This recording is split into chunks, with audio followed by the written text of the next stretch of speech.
The difference between a generic AI answer and a really excellent one. It's all context, 100%. Yeah, it boils down entirely to that. Huh? We often treat these incredible models like GPT 5.2 as if they're The just... fancy Google search bar. Exactly. We ask these simple questions, and then we're surprised when the output is, boring. It's flat. It's useless, frankly. Yeah. But they aren't calculators. They're thinking machines. And if you want high-level thinking, you have to give them a high-level job to do. A role, a process, specific rules. And that's the foundation of what we're looking at today, this mega prompt framework. Welcome to the deep dive. Today we've synthesized research on 10 very specific, pretty advanced prompting frameworks. And these are designed to save you hours of work every week. We're talking across research, creative stuff, design, even your personal finances. Our mission today is to show you how to start treating GPT 5.2 less like a tool and more like a true thinking partner. So let's get into it. The most challenging area first. Deep research and strategy. Okay, let's unpack it. The biggest pain point with high-stakes research isn't just getting an answer, right? It's that thing everyone worries about, AI hallucination. Where the model just confidently makes things up. Yeah, and you can't trust the output unless you force the model to self-correct, to check its own work. The fix here isn't just asking a better question, it's demanding a whole process. Exactly. We introduced the chain of thought method. It's actually pretty simple in concept. You're just telling the AI to show its work. To think step by step before it gives you the final answer. And this first mega prompt, it turns the AI into a deep dive analyst. You give it a very specific role. Like what? A senior market intelligence officer, 15 years of experience, specializing in emerging tech. Then you tell it how to think. Okay. First, it has to fact-check everything. And this is critical. Ignore any data older than 12 months. Keeps the analysis fresh. Right. No outdated conclusions. So here's where it gets really powerful. You force a multi-perspective simulation.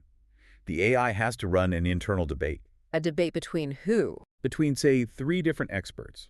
An optimistic investor who's all about growth, a skeptical regulator focused on risk, and a pragmatic consumer who only cares about price and usability. Whoa. I mean, just imagine the efficiency there.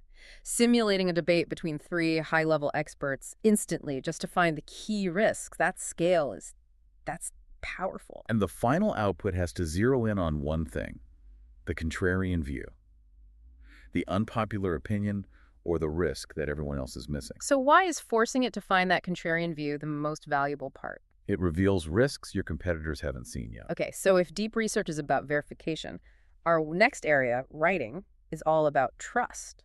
And attention. Yeah. Prompt 2 is for structuring technical papers that people, decision makers will actually read. The big challenge there is that technical writing is often so dry, especially for a busy executive. So the solution here is to use a psychological flow. You're structuring the document to guide the reader on an emotional journey, really. You start with the hook, a specific, costly problem, the pain. Then you show them the gap, which is why current solutions are failing. You introduce your idea as the logical next step. Then you provide the proof, the technical stuff, and you end with the payoff. A clear ROI. It's a full story. And there's a style rule here that's really important. Grade 10 readability. Yeah, we know busy executives prefer things that are easy to understand. They don't want jargon. It's not about sounding smart. It's about being clear. And you have to ban certain words. Critically, you have to ban the AI filler words. Things like unleash, game changer, revolutionary. How does banning those typical AI filler words make the writing stronger? It forces the model to find better, more specific terms. Top 3 moves us from analysis into, I guess, active strategy, using the AI to basically play a war game against your own product. You assign it the role of a ruthlessly efficient competitive strategy consultant, someone who is paid to find your flaws. And the task is a pre-mortem SWOT analysis. A pre-mortem, exactly. You tell the deep dive into things like your pricing psychology, your feature gaps, with brutal honesty, and what customers really think, the stuff they hate but don't tell you. And the prompt ends with this power question. If you were their CEO, exactly how would you attack us to steal our market share? It forces the AI to find your weakest spots, to give you the kill strategy against yourself. So why is knowing your weakness before you launch so vital? It lets you fix fatal flaws before they become fatal. Okay, let's shift gears, part 2. Creative content creation. The focus here moves from data to pure attention. For viral social media posts, it is all about the hook. the first line is like 80% of its success. So the role you assign is a viral social media strategist. And the formula for viral requires that the hook is a pattern interrupt, something that stops the scroll, a controversial statement, a surprising fact, a direct question. And the body has to be skimmable, short sentences, bullet points, and a twist in the middle. Counterintuitive insight, yeah. Yeah. And the constraint you add is asking for 3 different hook options for A/B testing, plus a visual idea for each, a meme, a chart, whatever. Saves so much time. So beyond that hook, what does asking for the engagement bait do? It forces people to comment by ending with a specific question. Prompt 5 tackles what I think is the biggest tell for AI writing, that robot smell. The flatness, yeah. It sounds clinical because the sentence lengths are all the same, The solution is to explicitly fix something called burstiness. which is just the variation in sentence length. You have Yeah. to tell the model to mix very short, punchy sentences with longer, more complex ones. It creates a human rhythm. And again, we're banning words, the AI-isms. Oh, this is a big one. You have to get rid of words like realm, landscape, delve, tapestry, fostering. They're dead giveaways of a generic answer. I have to admit, I still wrestle with prompt drift myself, especially when the AI defaults to those words like delve or tapestry. Banning them is brilliant. And you double down on show, don't tell. Don't let it say it was efficient. Force it to say it saved us 4 hours. So how does requesting that high burstiness help the content pass AI detection tools? It breaks the model's uniform safety rules, making the rhythm more human. And for the 6th prompt, structuring a persuasive presentation, the goal is to move beyond bullet points and create an actual story. So you assign the AI the role of a presentation coach. For TED speakers and VCs, you tell it to use the hero's journey narrative: status quo, challenge, resolution. But the detail here is about the emotional goal for every single slide. Yeah, this is the key. You say, for slide 5, I want the audience to feel fear. For slide 8, hope. For slide 12, trust. Why is it so vital to define the emotional goal for every single slide? Because people buy and invest based on feeling, not just cold, hard numbers. Welcome back to the deep dive. We're moving into our final section now, looking at design, learning, and some critical financial analysis. Prompt 7 is all about designing beautiful and, more importantly, functional UI/UX.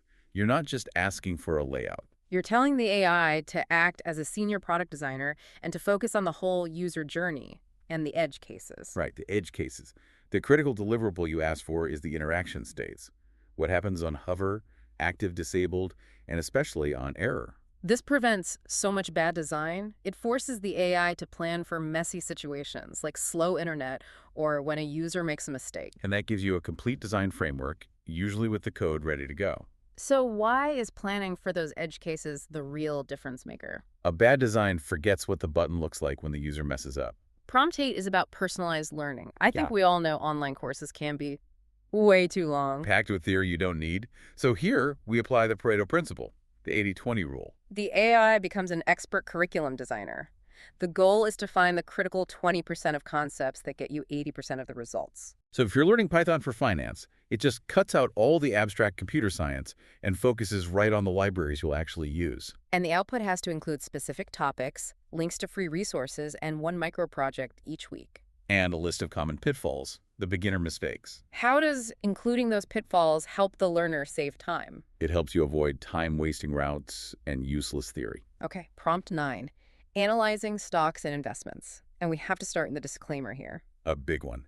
AI is a research assistant, not a financial advisor. Always check the facts yourself. So we give it the role of a financial analyst, but one with a very conservative, risk-averse mindset. And the framework focuses on 2 things. The business model, is it recurring revenue or one-off sales? And the moat, what protects them from competitors? But the crucial part, the mandatory part, is the bear case. Absolutely. The AI has to list 5 specific reasons the investment could fail.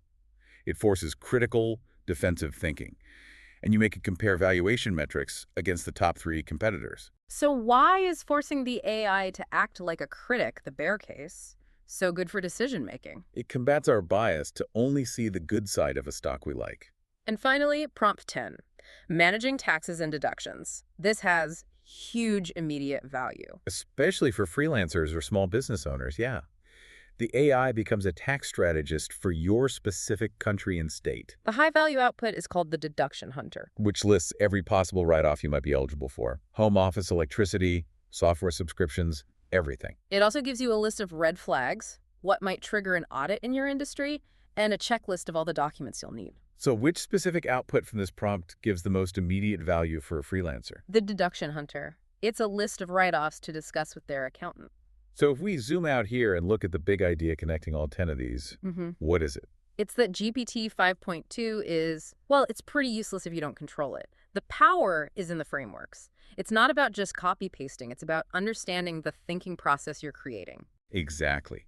The difference is moving from a simple question and answer to providing context, the role, and forcing self-correction with things like chain of thought or the bear case. The path to becoming an expert user isn't about some secret command. It's learning how to tell the AI how to think, not just what to say. The source material we looked at recommends choosing just one big problem you have right now and just trying one of these mega prompts on it. And here's a final thought to chew on. We've seen that every really effective prompt forces the AI to find the opposite view, the contrarian, the bear case, the kill strategy. What if we applied that same chain of thought framework not to an AI, but to our own most stubborn personal biases? Could forcing ourselves to simulate the skeptical regulator or the bear case against our own deeply held beliefs, could that be the ultimate prompt for personal growth? Something to chew on. Go try one of these frameworks, see what a difference it makes, and thank you for joining us for this deep dive.